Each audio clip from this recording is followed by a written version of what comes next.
And so today I'm going to talk about a very interesting topic, that is the time travel. Here I'm going to give you the reference from the esnownews.com, that is Times Now.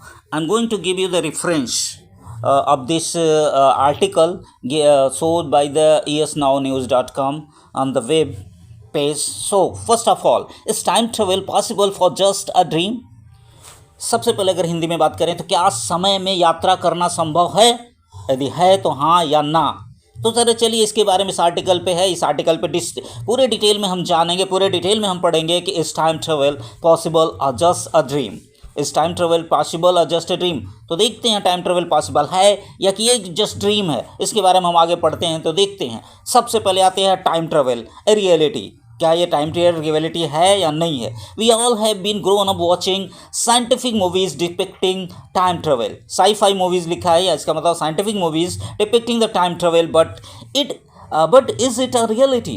No what science suggest. तो we all have been grown up watching scientific movies depicting time travel. हमने देखा कि बहुत सारी movies हमने देखा है, अब बड़े हुए तो बहुत सारी मूवीज में देख रहे हैं कि टाइम ट्रेवल की घटनाओं को मूवीज में दिखाया गया है। But is it a reality? क्या संभव है? क्या सच्चाई है? क्या वास्तविकता में है ये?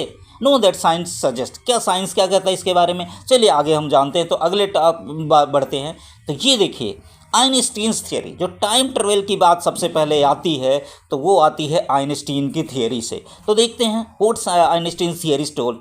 तो Einstein's theory, Albert Einstein's theories of the relativity describe fundamental aspects of the universe, including how space, time, mass, and gravity interact. These theories suggest that time is not a constant, but rather can be influenced by various factors. Einstein's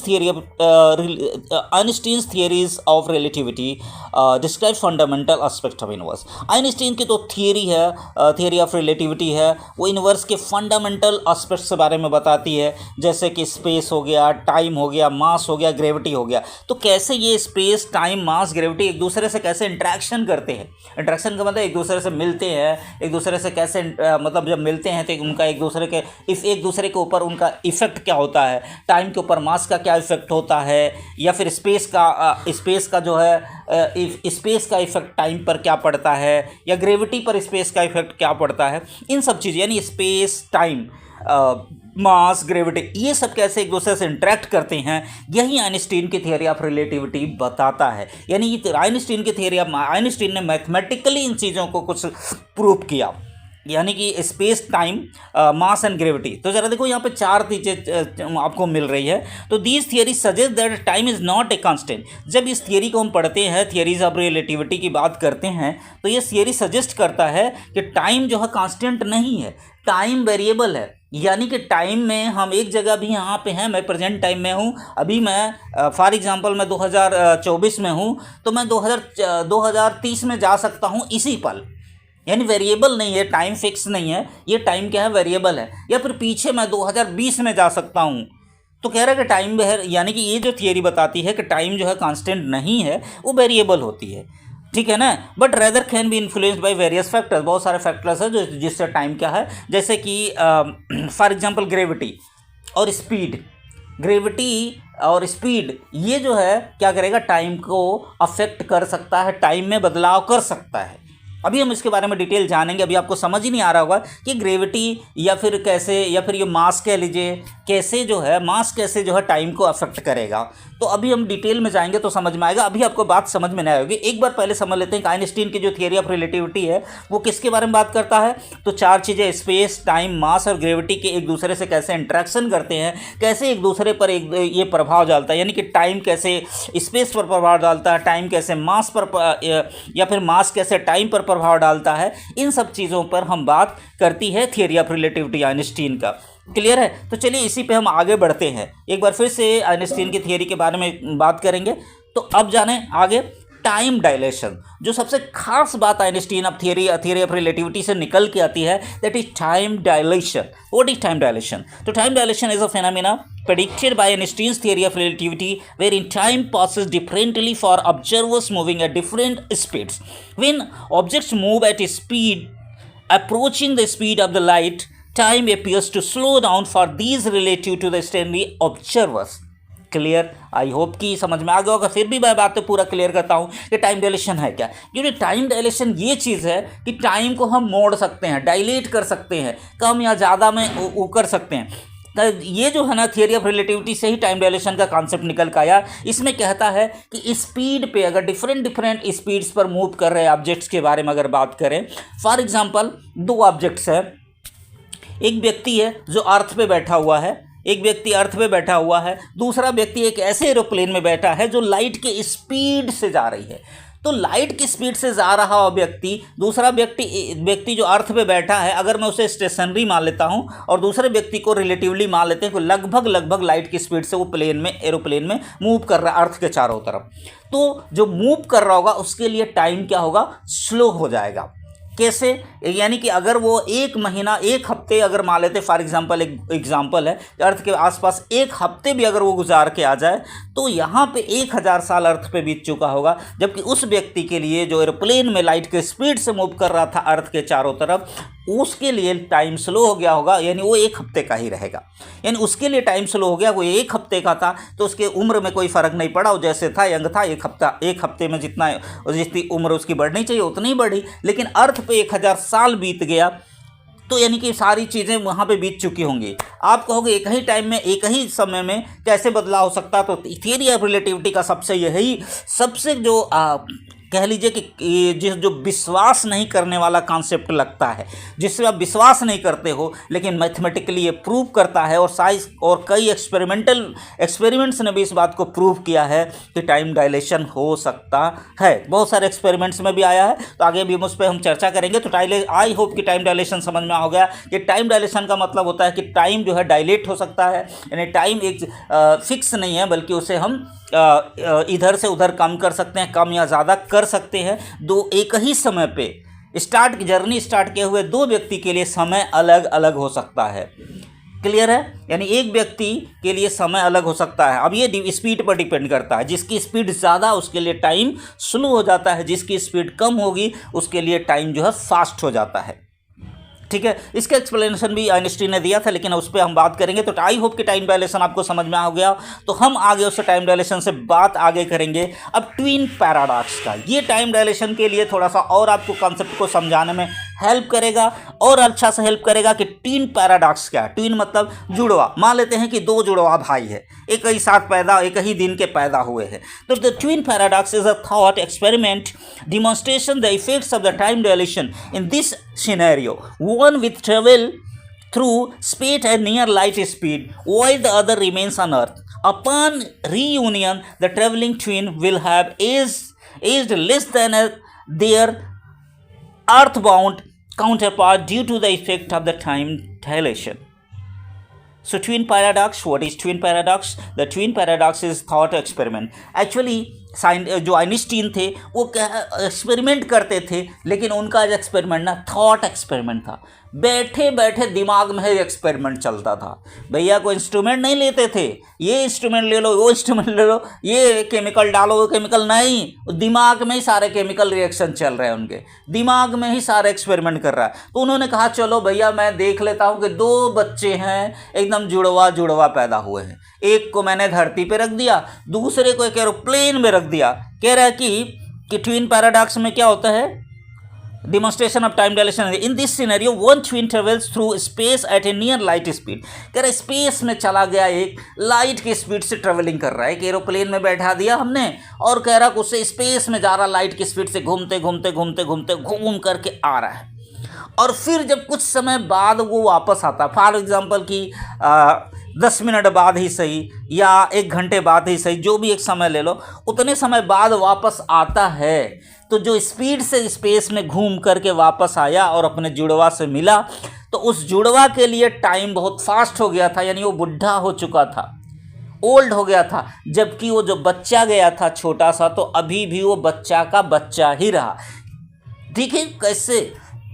यानी कि जो अर्थ पे था, जो stationery था, बैठा हुआ था, उसके लिए टाइम हो गया स्लो, और जो स्पीड से चलेगा, ये रियलिटी है। ये टाइम डायलेशन जो थियरी ऑफ रिलेटिविटी आइंस्टीन की है, जो टाइम डायलेशन आता है, यही कहता है कि टाइम क्या होगा, दो व्यक्तियों के लिए अलग अलग हो सकता है। हम सोचते हैं कि हमारे लिए जितना समय बीतेगा, अगर मैं यहाँ खड़ा हूँ तो 10 मिनट मेरे लिए बीत रहा है, तो 10 मिनट आपके लिए भी बीत रहा है। लेकिन आइंस्टीन कहता है नहीं, दोनों व्यक्तियों के लिए समय अलग अलग हो सकता है। हो सकता है कि आप 10 मिनट बिताओ तो उसी समय में हमारे लिए 10 घंटे बीत चुके हों। तो अब कहता है कि वो स्पीड पे डिपेंड करेगा कि अगर हम लाइट के स्पीड से लगभग, फॉर एग्जांपल मान लेते हैं आप लाइट के स्पीड से दौड़ रहे हो, आपके लिए 10 मिनट हो, अब मेरे लिए जो है करीब वो 10 घंटे के बराबर हो, तो समय अलग अलग हो सकता है। तो ट्विन पैराडॉक्स आई होप कि समझ में आ गया होगा कि दो जुड़वा भाइयों की कहानी, छोटे बच्चों की कहानी है, जिसमें एक लाइट की स्पीड से जाता है तो उसके लिए टाइम स्लो हो जाता है, यानी वो बुढ़ा नहीं होता, जबकि दूसरा जब वापस आता उसी भाई से मिलता तो वो बच्चा ही रहता है, स्पीड जो स्पीड से लाइट की स्पीड से गया था, जबकि ये दूसरा वाला क्या होता है, वो वापस आता है और बुढ़ा हो चुका होता, उससे मिलता अपने दूसरे भाई से। तो ये ट्विन पैराडॉक्स था। अब लाइट्स जर्नी, अब प्रकाश की यात्रा, what is lights journey? The concept that the light from a distant stars and galaxies take a significant amount of time to reach Earth। कह रहा ये कॉन्सेप्ट, लाइट की जर्नी वाला कॉन्सेप्ट क्या कहता है कि बहुत बड़े बड़े स्टार्स है, गैलेक्सी से जो आने वाली लाइट होती है बहुत ही ज़्यादा टाइम लेती, बहुत सिग्निफिकेंट, 1 सेकेंड 2 सेकेंड 10 सेकेंड नहीं, जिसको हम बहुत ज़्यादा महसूस नहीं कर पाए। अरे भैया कई सालों साल, गैलेक्सी मतलब कई सालों साल लग जाते हैं। कोई 1000 साल दूर है तो कोई 400 साल दूर है, इतनी 400 साल लग जाते हैं लाइट को उस गैलेक्सी से आने में, उस प्लेनेट से हमारे पास तक आने में, ठीक है ना। तो therefore when astronomers observe these celestial objects through telescopes, they are essentially looking back in time and seeing how these objects appeared in the distance पास।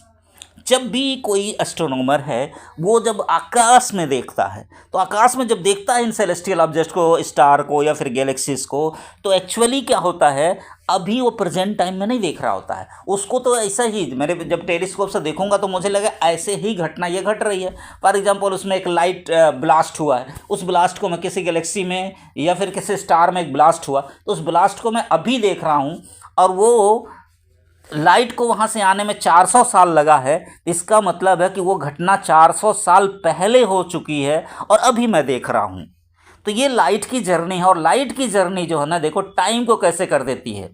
इस घटना से एक चीज़ मैं आपको बताऊं तो, और बहुत अजब, लाइट की स्पीड वाली लाइट की जर्नी से तो बहुत आश्चर्यचकित करने वाली बात ये आती है कि जब हम और आप, अगर मैं 5 मीटर की भी दूरी पर रहें, ठीक है ना, 5 मीटर 3 मीटर जो भी दूरी पर रहें, तो आपसे हमारे तक, यानी कि हम किसी को, यानी कि हम आमने सामने हम लोग बैठे हैं, तो हम जब आपको देख रहे होंगे तो आपको प्रेजेंट में नहीं देख रहे होंगे बल्कि पास्ट में देख रहे होंगे, यानी कि वर्तमान समय में नहीं बल्कि हम भूतकाल में, यानी कि हम बीते हुए समय में आपको देख रहे होंगे। आप कह रहे हो कि आपके सामने मैं बैठा हूँ और आप कह रहे हो प्रेजेंट में कैसे नहीं देख पा रहे हो। सामने बैठे व्यक्ति को आप प्रेजेंट में नहीं देख पा रहे हो, गैलेक्सीज को तो बहुत दूर की बात है, सामने बैठे व्यक्ति को आप प्रेजेंट में नहीं देखते हो। तो कितना आता है, लाइट की स्पीड जो है ना होती है 3 × 10⁸ मीटर पर सेकेंड होती है, ठीक है ना। तो अब आप अगर 6 मीटर की दूरी पर, 5 मीटर की दूरी पर बैठे हो, तो लाइट को आपके चेहरे से हमारे पास तक आने में, आपके शरीर से हमारे शरीर तक आने में कम से कम उसे लगता है कितना, कम से कम 1/3 × 10⁸ सेकेंड तो लगेगा। 1/3 × 10⁸ सेकेंड तो लगेगा ही लगेगा। अब यहाँ तक मतलब उतना जो है समय तो लगेगा ही, 1 सेकेंड, मतलब अगर कह ले 1 सेकेंड में इतनी दूरी चलती है तो इतना जो है सेकेंड लगेगा, अगर 1 मीटर की दूरी होगी तो। अब ठीक है ना, तो अब जितनी भी दूरी हो तो समझ लो कि लाइट को आपके शरीर से मेरी आंखों में आने में समय लगा, यानी वो समय इतना कम है कि हमें इंस्टेंटली लगता है, हमको लगता है वो क्षणिक है, हम इसी पल आपको देख रहे हैं। बट वास्तविकता ये है, सच्चाई ये है कि हम आपको प्रेजेंट में नहीं देख रहे होते हैं बल्कि हम पास्ट में देख रहे होते हैं। यही लाइट की जर्नी है, यानी लाइट को किसी भी ऑब्जेक्ट से आने में कुछ न कुछ समय लगता है। ये समय इतना सिग्निफिकेंट नहीं होता है, जैसे कि आप हमारे 2 मीटर 4 मीटर दूरी पर बैठे होते हैं, तो ये समय इतना सिग्निफिकेंट नहीं है, इतना मतलब ज़्यादा है नहीं कि हमको महसूस ही नहीं होता, हम लगता है कि हम तो प्रेजेंट में देख रहे हैं। बट सच्चाई यही है कि हम इस दुनिया में किसी भी वस्तु को प्रेजेंट में नहीं देखते हैं, बल्कि कुछ सेकेंड या नैनो सेकेंड ही कह लो, लेकिन उस नैनो सेकेंड में भी से भी कम समय में हम उसको पास्ट में देखते हैं। तो ये लाइट की जर्नी किससे पॉसिबल है कि हम किसी लाइट की जर्नी के वजह से, यानी लाइट की जर्नी की वजह से ही हम किसी भी वस्तु को इस दुनिया में प्रेजेंट में नहीं देख पाते हैं, हमेशा हम उसे पास्ट में देखते हैं। ठीक है ना। तो इस बात को ध्यान रखना भाई, थ्योरी ऑफ रिलेटिविटी इस बात को कहती है, तो इस बात को बिल्कुल मान लेना है कि हम किसी भी चीज़ को देखते हैं तो प्रेजेंट में नहीं देखते हैं। आपके सामने आपका दोस्त डांस कर रहा हो तो अब ये नहीं कहना तुम अभी डांस कर रहे हो, बोलना तुम पास्ट में डांस किए थे। क्लियर है। तो चलो आगे चलते हैं, इसी बात में आगे बढ़ते हैं। तो आगे करते हैं कंसेप्ट ऑफ टाइम ट्रेवल। अब आते हैं हमारा मेन मुद्दा जो था टाइम ट्रेवल का, उसका कॉन्सेप्ट कैसे आए। Beyond the natural progression of the time, the idea of time travel involves moving forward and backward in time at rates faster slower than the normal flow of time. While often portrayed in fiction, the concept is rooted in scientific theories such as Einstein's relativity. Beyond the natural progression of the time, जैसे normal समय बढ़ रहा है, हर पल बढ़ रहा है, जैसे ये वीडियो आप देख रहे हो तभी भी समय बढ़ रहा है, तो ये नॉर्मल प्रोग्रेशन है। But the idea of the time travel involves moving forward और backward in time at rates faster slower than the normal flow of time. लेकिन जो आइडिया है टाइम ट्रेवल का, आगे बढ़ने का, वो आइडिया ये कहता है कि जो टाइम ट्रेवल है वो स्लो हो सकता है या फिर कम हो सकता है। जैसे आप कहोगे घड़ी की सुई टिक टिक टिक टिक टिक टिक कर रही है, तो भैया अगर 60 बार टिक टिक टिक टिक की तो 1 मिनट हो गया। मैं कहूँगा नहीं, 60 बार उसके टिक टिक करने के बाद भी मेरे लिए जो है ना 1 मिनट हुआ ही नहीं, वो तो आधे मिनट भी नहीं हुआ। ऐसे भी हो सकता है मेरे लिए वो 60 बार टिक टिक टिक टिक घड़ी की, लेकिन मेरे लिए वो 1 सेकंड बीता, हो सकता है। इसी बात का है, इसी को कहते हैं कि टाइम क्या हो सकती है, स्लो हो सकती है। अच्छा, हो सकता है कि इसने टिक टिक टिक टिक किया तो आप कहोगे 1 मिनट बीता, मैं कहूँगा नहीं, वो दूसरे वाले व्यक्ति के लिए ना, उसके लिए तो जो है इतना टाइम जो है ना और ज़्यादा हो गया। मतलब कि वो 1 घंटा हो गया उसके लिए, या किसी के लिए वो 1 मिनट 1 साल के बराबर बीत सकता है। कहोगे ये क्या पागलपन वाली, क्या बेवकूफ़ी वाली बातें कर रहे हो सर। बिल्कुल बात सही है, 100% सही है, ये कोई बेवकूफ़ी वाली बात नहीं है, सच्चाई नहीं है। बहुत सारी बातें जो रियलिटी में हमें पता नहीं होता है, वही बात तो साइंस ये बताता है, उन्हीं बातों को तो बताता है। तभी तो हम कह रहे हैं समझो, देखो ये इतनी फेमस कैसे हुआ जो थियरी ऑफ रिलेटिविटी है आइंस्टीन का। क्यों? क्योंकि इतने अजीब और अद्भुत बातों को बताया, फिजिक्स ने अजीब बातों को बताया। ये घड़ी के जो टिक टिक करती हुई सुई है, इसे हम नॉर्मल प्रोग्रेशन कह सकते हैं। ये नॉर्मल, ये प्रोग्रेस कर रही है, इतना नॉर्मल स्पीड से चल रही है, लेकिन यही घड़ी कि टिक टिक जो है दूसरे व्यक्ति के लिए स्लो हो सकती है। अब आते हैं कि ऐसा कैसे हुआ, तो कुछ एग्जाम्पल्स हैं। एग्जाम्पल्स में आते हैं सैटेलाइट्स का। अर्थ के ऊपर, धरती के ऊपर भेजे गए सैटेलाइट्स का हर साल साइंटिस्ट क्या करते हैं, उसकी घड़ी को एडजस्ट करते हैं, क्योंकि उसकी घड़ी स्लो डाउन हो जाती है। अब देखिए सैटेलाइट अर्थ के ऊपर है, अर्थ एक हैवी मास है। एक्चुअली मास जो है ना टाइम को इफेक्ट डालता है। जब थियरी ऑफ रिलेटिविटी में देखा है, जो मास है वो टाइम को क्या करता है, डायलेट करता है। ठीक है ना, यानी जहाँ हैवी मास होगा वहाँ पे स्पेस बेंड हो जाता है, और स्पेस बेंडे होने की वजह से यानी जो मास है वो स्पेस को अफेक्ट करता है, और उस तरह से और टाइम वहाँ पे क्या हो जाता है, अफेक्ट हो जाता है।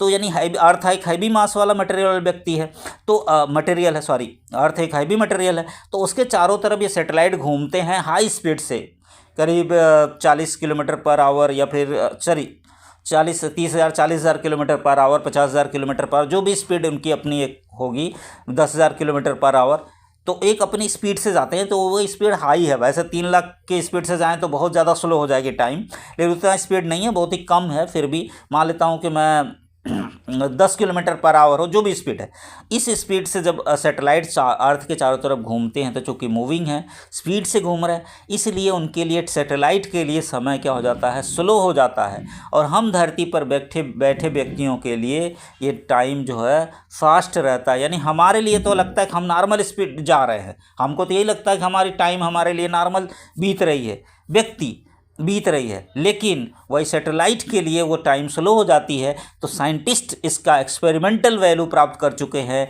कि हर साल कुछ मिनट वो स्लो हो जाती है घड़ी, और फिर उसके घड़ी को क्या करना, एडजस्ट, यानी अर्थ की घड़ी से मेल करने के लिए सैटेलाइट की घड़ी को क्या करना पड़ता है, फास्ट करना पड़ता है। हर साल उसके घड़ी को फास्ट करना पड़ता है, एडजस्ट करना पड़ता है। ये कॉन्सेप्ट ऑफ टाइम ट्रेवल की बात कर रहे हैं। तो अब यही टाइम ट्रेवल है कि यानी कि अगर लाइट की स्पीड से एक सैटेलाइट को घुमा दें, अगर वो उसके घड़ी में 1 हफ्ता बीता होगा ना, तो यह अर्थ पे 1000 साल बीते हैं। यानी हमारे लिए 1000 साल, हमारी कई पीढ़ियां गुजर चुकी होंगी। हमें तो क्योंकि नॉर्मल स्पीड पता चलेगा, लेकिन उस सैटेलाइट को 1 हफ्ता का लगेगा कि 1 हफ्ता में घूमा है। तो यही है कॉन्सेप्ट ऑफ टाइम ट्रेवल। अब पॉसिबल है कि नहीं है, उस पर बात करेंगे, चर्चा करेंगे। यानी कि अब तक तो जान गए कि चलो हाँ भैया टाइम स्लो हो जाएगा, लाइट की स्पीड से जाएंगे। तो देखें कितना पॉसिबल है क्या नहीं। आइंस्टीन्स रिलेटिविटी क्या है? Albert Einstein's theory of relativity proposes that space and time are interconnected, forming a four-dimensional framework known as space-time. Additionally, the theory posits that the speed of light is the ultimate speed light in the universe. Einstein's theory of relativity क्या कहती है? Einstein's relativity क्या कहता है कि Albert Einstein theory of relativity propose करता है space time are interconnected. कह रहा है स्पेस और टाइम एक दूसरे से इंटरकनेक्टेड है, बढ़े हुए हैं। स्पेस और टाइम का जो कहता है कि ये स्पेस टाइम का एक जालक बना हुआ है, यानी कि स्पेस और टाइम एक दूसरे से बंधे हुए हैं। जैसे जहाँ हैवी मास होता है, फॉर एग्जांपल जैसे ब्लैक होल्स को एक्सप्लेन किया उन्होंने कि जहाँ ब्लैक होल्स का मास बहुत हैवी होने की वजह से स्पेस वहाँ पे बहुत ज़्यादा बेंड हो जाता है। तो वहाँ पे टाइम भी, अगर आप जाओगे तो वहाँ टाइम आपके लिए बहुत ज़्यादा लगे, यानी कि उसके अंदर चली जाती है, स्पेस बेंड हो जाता है, इसलिए लाइट भी वहाँ मुड़ जाती है। ठीक है ना। अब इस तरह से कह रहा है कि जो space time are interconnected forming a 4 dimensional framework known as the space time. कह रहा है 4 डायमेंशनल, बात करते हैं अब 3 डायमेंशनल स्पेस हमारी दुनिया है। हमारी दुनिया 3 डायमेंशनल है, ठीक है ना। जैसे कि आप एक्स एक्सिस, वाई एक्सिस और जेड एक्सिस आप पहले ही जानते होंगे, बहुत सारे लोग जानते होंगे। हमारी दुनिया 3 डायमेंशनल है, लेकिन जब स्पेस टाइम उसके साथ में टाइम जोड़ देते हैं तो 4th डायमेंशन का एक 4th डायमेंशन स्पेस टाइम बनाता है। और साथ ही साथ ये जो थियरी ऑफ रिलेटिविटी है, यानी थियरी ऑफ रिलेटिविटी किसके बारे में? स्पेस टाइम के बारे में कनेक्शन, इंटरकनेक्शन है उसको बताता है, और 4 डायमेंशनल फ्रेमवर्क तैयार करता है स्पेस टाइम का। साथ ही साथ एक बात और बताता है, वो कहता है कि इस दुनिया में, इस यूनिवर्स में, इस ब्रह्मांड में लाइट से तेज आप यात्रा नहीं कर सकते हो। यानी लाइट से ज़्यादा तेज आप सोचो कि मैं चाहूँ लाइट से भी तेज आगे निकल जाऊँ, उससे भी तेज आगे निकल जाऊँ, यानी कि मैं फॉर एग्जांपल सूरज से पृथ्वी तक आने में लगता 8 मिनट कुछ सेकेंड लगता है, तो जो है अब ये कह रहा है कि चलो 8 मिनट लगता है, तो मैं इतने तेज़ से आऊँ कि लाइट से भी पहले आ जाऊँ, मैं 1 मिनट में ही सूरज से पृथ्वी पा जाऊँ। तो ऐसी कोई मशीन बना नहीं सकते, यानी कि ऐसा कोई भी इंस्ट्रूमेंट नहीं है, कोई भी इंस्ट्रूमेंट आप नहीं बना सकते हो जो लाइट से तेज़ चल सके। यानी कि the ultimate speed of light जो होती है वो 3 × 10⁸ मीटर पर सेकेंड होती है। अगर किलोमीटर में बात करें तो 3 लाख किलोमीटर प्रति सेकेंड की बात करें लगभग, ये स्पीड है। इससे ज़्यादा तेज़ कोई भी गाड़ी आप नहीं चला सकते, कोई भी स्पेसशिप, कोई भी यान, कुछ भी बना लो, नहीं बना सकते हो, इससे ज़्यादा नहीं चल सकती। ये थियरी ऑफ रिलेटिविटी कहती है। भैया हो सकता है कोई बना पाए, कोई अपना बुद्धि लगाए, दिमाग लगाए, उससे तेज़ बना पाए, ऐसा नहीं किसी पे आप बंद हो जाओ, अपनी आंखें बंद कर लो। भाई ये थियरी कह दी आइंस्टीन की, जो थियरी ऑफ रिलेटिविटी है, जिस पे आज हम विश्वास करते हैं, और उसको अभी तक किसी ने गलत नहीं सिद्ध कर पाया है, तो उसकी वो थियरी ऑफ रिलेटिविटी यही कहती है कि जो अल्टीमेट स्पीड है, सबसे फास्टेस्ट स्पीड इस पे है, तो वो लाइट की स्पीड है। लाइट से स्पीड कोई भी चीज़ ट्रेवल नहीं कर सकती है। तो आगे बढ़ते हुए हम देखते हैं कि अगली वाली हमारी कुछ चीज़ों को देखें, तो आगे बढ़ेंगे हम नेक्स्ट कुछ चीज़ों पे देखें। अब है टाइम डायलेशन एक्सपेरिमेंट। कुछ एक्सपेरिमेंट किए गए थे। तो an experiment conducted to verify Einstein's prediction of time dilation by comparing the time measured by the clocks in motion. Example aboard a fast moving aeroplane with those at rest. Example, on the ground scientists can observe the effects of the time dilation. कह रहा है जो time dilation का experiment है उसमें देखा गया है कि मान लेते हैं कि एक एरोप्लेन है जो बहुत फास्ट मूविंग कर रही है, दूसरी एक रेस्ट में मूविंग कर रही है, तो दोनों के टाइम में बहुत सारा अंतर आया था। तो एक्सपेरिमेंट था, ऑलरेडी मैं आपको बता चुका हूँ ये सारे एक्सपेरिमेंट के बारे में। Possibility of time travel, experiment observation confirming the predictions of the Einstein theory of the relativity. कह रहा है आइंस्टीन की थियरी से एक्सपेरिमेंट से पता चल गया, जैसे सैटेलाइट का जो हमने आपको बताया है, ऑलरेडी पहले बता चुके हैं कि सैटेलाइट की जो स्पीड होती है, टाइम होता है, वो स्लो हो जाता है, हर साल जो है उसकी घड़ी को फास्ट करना पड़ता है। तो एक्सपेरिमेंटल ऑब्जर्वेशन से पता चल गया है कि जो थियरी ऑफ रिलेटिविटी है वो सत्य है, सही है आइंस्टीन की, ठीक है ना। तो these effects include time dilation, इसमें टाइम डायलेशन भी है, whereby time slows down for objects moving at high speeds related to the stationary observers. अगर कोई व्यक्ति बैठा हुआ है और कोई स्पीड में चल रहा है तो उससे टाइम स्लो हो जाता है। While practical time travel remains hypothetical, लेकिन प्रैक्टिकल में वास्तव में टाइम ट्रेवल की घटना अभी तक हमारे लिए सिर्फ और सिर्फ क्या है, हाइपोथेटिकल ही है, सिर्फ एक कल्पना मात्र है। यानी सच्चाई में हम टाइम ट्रेवल अभी तक नहीं कर पाते हैं। एक्सपेरिमेंट से पता चला है कि थियरी ऑफ रिलेटिविटी बिल्कुल सही है, टाइम डायलेशन भी बिल्कुल सही है, लेकिन अभी तक हम ऐसी कोई मशीन नहीं बना पाए हैं सच्चाई में जिससे कि हम समय में यात्रा कर सकते। हम फ्यूचर में चले जाएं और फ्यूचर से वापस आ जाएं, या फिर पास्ट में चले जाएं और पास्ट से वापस आ जाएं, तो ऐसा कोई मशीन हम नहीं बना पाए हैं। तो फिर हार यही है कि while practical time travel remains hypothetical, these theories suggest that travelling to the future और पास्ट में be theoretical possible under certain condition. कह रहा है कि ये थियरी सारा बताता है कि कुछ निश्चित कंडीशन में हम लोग जो है समय यात्रा कर सकते हैं। तो देखते हैं भविष्य में हो सकता आप हो जो हमारी इसको सुनने के बाद समय यात्रा वाली कोई मशीन बना सको। देखो कैसे समय को किस तरह से सबसे पहले उसके लिए आइंस्टीन की थ्योरी ऑफ रिलेटिविटी को समझना होगा। वो कौन कौन सी चीज़ें हैं जो टाइम को अफेक्ट करती हैं और किन किन तरीक़ों से अफेक्ट किया जा सकता है, कैसे टाइम को मैनिपुलेट किया जा सकता है, कैसे इसे कांस्टेंट्स के बजाय वेरिएबल में कैसे कर सकते हैं, कैसे आगे या पीछे टाइम को कर सकते हैं। तो उसे आप देखो, ऑब्जर्व करो और देखो ये अद्भुत चीज़ टाइम डायलेशन की, और बताओ अगला साइंटिस्ट हो सकते हो कि आप बनो, और तब फिर हमें वापस ज़रूर बताना, लेकिन टाइम ट्रेवल में न आकर के अपने वास्तविक जीवन में ही बताना। तो गुड बाय दोस्तों, इसे अच्छे अच्छे ज़्यादा से ज़्यादा दोस्तों में शेयर करो अपने, और मुझे बताओ ये हमारी स्टोरी कैसी रही। esnownews.com से मैंने ये दिया, यानी इकोनॉमिक टाइम्स के, या फिर देखें क्रेडिट टाइम्स नाउ डिजिटल से, ये सारे फिगर्स फोटोज़ हैं। तो इनको हमने एक्सप्लेन किया आपको किस तरह से, और इस आपको अगर समझ में आया हो और आपको इंटरेस्टिंग मज़ेदार लगा हो तो मुझे ज़रूर बताएं, और इस पे जो है ज़रूर अपने दोस्तों तक शेयर करें ताकि ज़्यादा से ज़्यादा लोग इस नॉलेज को जान सकें। थियरी ऑफ रिलेटिविटी के बारे में बहुत सारी कन्फ्यूजन रहती है, उस पर जान सकें। Theory of relativity I hope कि आपको थोड़ा बहुत ज़रूर समझ में आया होगा कि theory of relativity space time mass और ग्रेविटी पर बात करती है, फिर एक दूसरे से कैसे इंटरेक्ट करते हैं, कैसे एक दूसरे का प्रभाव छोड़ते हैं, टाइम डायलेशन पे बात करती है थियरी ऑफ रिलेटिविटी। तो इन सब बातों को आपको लगभग थोड़ा बहुत तो कॉन्सेप्ट समझ में आ गया होगा। तो गुड बाय दोस्तों, फिर मिलते हैं अगली वीडियोज़ में आपसे।